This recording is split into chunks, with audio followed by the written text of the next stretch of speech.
નમસ્કાર, news plus ગુજરાતીમાં આપનું સ્વાગત છે। હવે વાત કરીએ સમાચારની તો વડાપ્રધાન નરેન્દ્રભાઈ મોદીના વરદ હસ્તે મુખ્યમંત્રી ભૂપેન્દ્રભાઈ પટેલ, કેન્દ્ર અને રાજ્યના મંત્રીઓ તેમજ અન્ય મહાનુભાવોની ઉપસ્થિતિમાં સુરત એરપોર્ટના અત્યાધુનિક નવા ટર્મિનલ બિલ્ડિંગનું લોકાર્પણ કરવામાં આવ્યું હતું।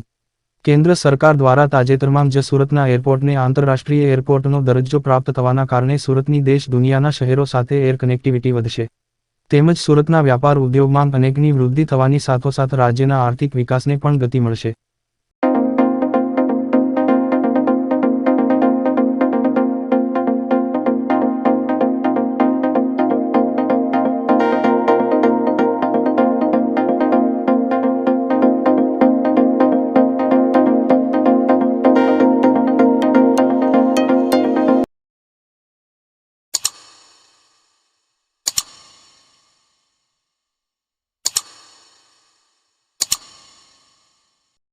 Thank you for watching News Plus Gujarati.